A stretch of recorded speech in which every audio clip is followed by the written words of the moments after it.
ए और बी किसी नाली को अलग अलग 10 दिन 15 दिन में खोद सकते हैं। यदि पूरी खुदाई का व्यय 450 रुपये हो तो बी को कितने रुपए प्राप्त होंगे। देखिए बहुत ही आसान है यह भी प्रश्न। देखिए ए और बी, तो ए बी के द्वारा किया गया कार्य जो है, ए जो है उसे 10 दिनों में कर लेता है, बी जो है 15 दिनों में कर लेता है। ठीक है, अब 10 दिन में कर रहा है, 20 दिन में कर रहा है, 15 दिन में, तो यहाँ पर इन दोनों का निकालेंगे लासा। ठीक है, तो 10 और 15 का निकल के आ जाएगा कितना 30। ये 10 से भी कट जाती है कितनी बार, 3 बार। ये 15 से कट जाती है 2 बार। तो यानी ए और बी की यहाँ पर एक दिन की एफिशिएंसी निकल के आ गई है, 3 है ए की, और बी की एक दिन की एफिशिएंसी कितनी है, 2 है।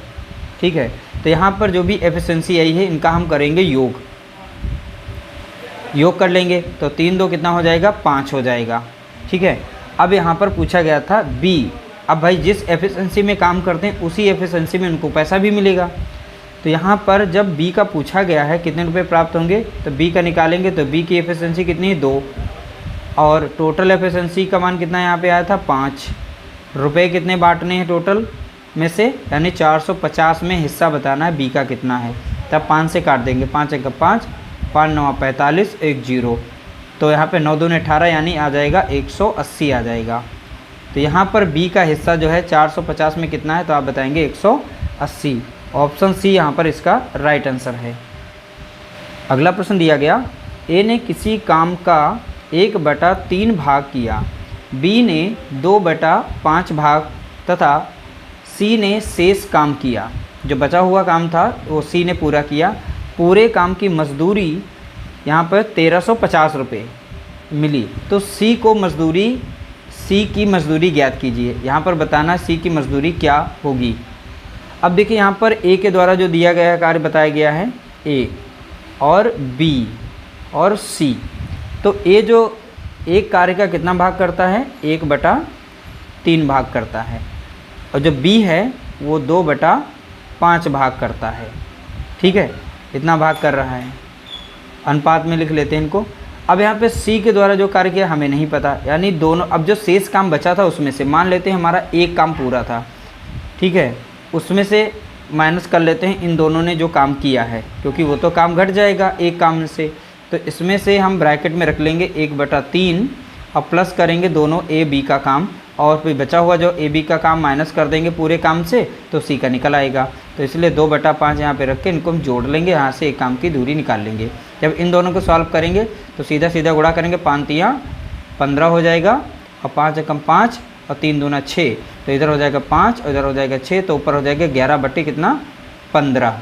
तो इसकी वैल्यू कितनी आ जाएगी, 11/15। तो यहाँ से 1 से माइनस करेंगे 11/15 को। अब फिर से सॉल्व कर लेंगे, 15 कम 15, तो 15 से जब 11 माइनस होगा और नीचे बचेगा 15। ठीक है, तो यहाँ बच जाएगा 4/15। तो यहाँ पर जो शेष काम बचा था वो 4/15 काम जो किया गया वो सी के द्वारा किया गया। अनुपात हमारा कुछ इस रूप में दिया गया यहाँ पर है। ऐसा अनुपात जब हो तो नीचे वाली संख्याओं का लासा ले लेंगे और फिर लासा जितना आएगा इस पर रख के गुणा कर देंगे, फिर सॉल्व करेंगे। इसको जो है सिंपल में लिख लेते हैं। देखिए 3 5 और 15 का लासा निकल के आता है 15। 3 और 5 का लासा कितना निकल के आ जाएगा एलसीएम। ठीक है, तो बताएंगे आप 15 निकल के आ जाएगा। अब इस 15 से हमें सब में गुणा करना है, यहाँ पर भी गुणा करना है और यहाँ पर भी 15 से गुणा करना है। अब काट देंगे, 15 कम 15, 15 कम 15, 5 कम 5 और 5 3 15, 3 कम 3, 3 5 15। इस तरीके से 5 कम 5 हो जाएगा, और यहाँ पर 3 दूना 6 हो जाएगा, और यहाँ पर हो जाएगा 4 कम 4। इस तरीके से नया अनुपात बन के आ गया है 5:6:4। ठीक है, तो इस तरीके से मैंने दोनों का यहाँ पर तीनों का अनुपात निकाल लिया है। अब यहाँ पर जो भी हमारा अनुपात निकला है, तो अब यहाँ पर सी की मजदूरी पूछी गई है, तो इन जो भी अनुपात निकला है इसको हम जोड़ लेते हैं। तो अनुपाती योग कितना हो जाएगा, तो जोड़ेंगे तो 15 हो जाएगा, क्योंकि 6 4 10 5 15, अनुपाती योग कितना हो गया 15। ठीक है, अब उसमें सी की मजदूरी, तो सी का हिस्सा कितना है यहाँ पर 4, तो 4 ऊपर रखेंगे, और टोटल अनुपाती योग कितना आया था 15 आया था, और गुणा कर देंगे टोटल मजदूरी जो उसमें थी उसमें हिस्सा कितना है, तो 1350 में हिस्सा कितना है।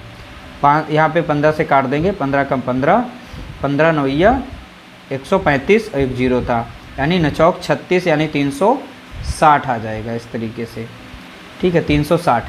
तो 360 रुपये ही को मिलेंगे, ठीक है। तो इसका राइट आंसर हो जाएगा ऑप्शन बी 360।